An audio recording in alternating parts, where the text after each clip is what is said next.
Is New York City losing its appeal for investors? Could the Big Apple's shine be dimming? As we delve into the heart of this matter, we find ourselves in the midst of a financial exodus. Major investors are packing their bags, leaving the city of skyscrapers behind. The catalyst? A multi-million-dollar penalty imposed on former President Donald Trump. This unprecedented move by New York Attorney General Letitia James has stirred up a whirlwind of controversy. It's not just about the vast sums involved, but the way this law, dormant for 75 years, was awakened to impose a significant financial blow for a crime perceived as victimless. The ripple effects are being felt far and wide, casting a shadow over New York's competitiveness compared to other states. It's a game of risk, and investors are wary of placing their bets on a city that seems to be rewriting the rulebook. So, is the city that never sleeps now becoming a nightmare for investors? The penalty imposed on Trump was not just a first in 75 years, but it also sparked a wave of uncertainty in the investment world. The decision by New York Attorney General Letitia James to slap a multi-million-dollar penalty on former President Donald Trump was, to put it mildly, a shocker. It was the first time in 75 years that such a law had been used, a fact that didn't go unnoticed by the keen eyes of investors. The penalty was handed down for a crime that, interestingly, was deemed victimless. This controversial ruling has sent ripples across the investment landscape, causing many to question the stability of their investments in the Big Apple. And why wouldn't they? After all, the world of investment is a tricky one, where every decision is a gamble. The stakes are high and the rules of the game can change at the drop of a hat. This recent ruling has added a new layer of complexity to the investment environment in New York. It has raised concerns about the city's competitiveness compared to other states, where investors perceive less risk. But it's not just about the money. The ruling has also raised questions about the New York legal system itself. If such a precedent has been set, what does it mean for other real estate developers? Could they too fall prey to similar penalties in the future? This uncertainty makes New York seem like a less attractive option for investors who, let's not forget, have a world of investment opportunities at their fingertips. And then there's the reaction from Truckers for Trump, who see this as a sign of an unfair justice system. They've threatened a boycott, a move that could have significant implications for New York City's economy. So, in the grand scheme of things, what does this all mean for New York City? Well, it's hard to say for sure. But one thing is clear, this ruling has shaken the foundations of New York's investment world.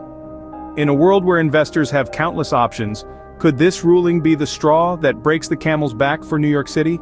But it's not just about the money. The legal and political implications of this ruling are raising eyebrows. The decision by New York Attorney General Letitia James has sparked a wave of controversy.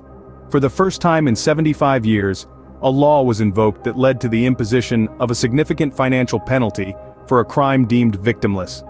This unprecedented move has sent ripples through the investment community and has left many questioning the fairness of the New York legal system.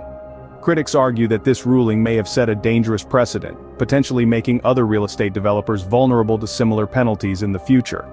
They fear that the broad interpretation of the law could lead to its misuse, potentially turning the state's legal system into a tool for political vendetta. This concern has been fueled by the fact that the law in question had been dormant for so long, only to be suddenly revived in a high-profile case. Furthermore, the decision has led to intense debates about New York's competitiveness as an investment hub. With the sudden financial penalty, investors are left wondering if their investments are safe.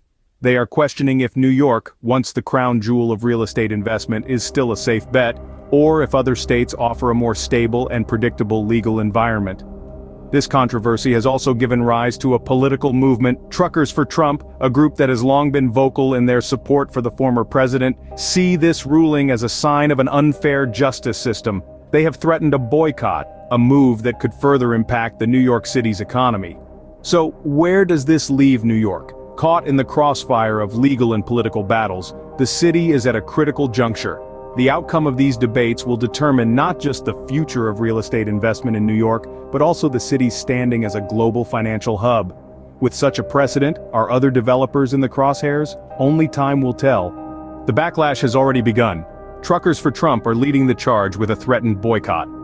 This group, known for its staunch support of the former president, is standing in solidarity and exerting their economic influence in a way that could significantly impact New York City's economy.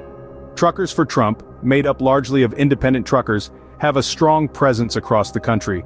Their threatened boycott is not just a political statement, it carries tangible economic implications. If they decide to bypass New York City, this could disrupt the supply chain, affecting various sectors from retail to construction, and even the food industry.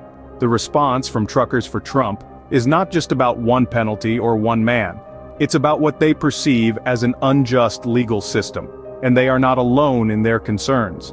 If other groups and investors share their sentiment, they too might decide that New York City is no longer a viable place to do business.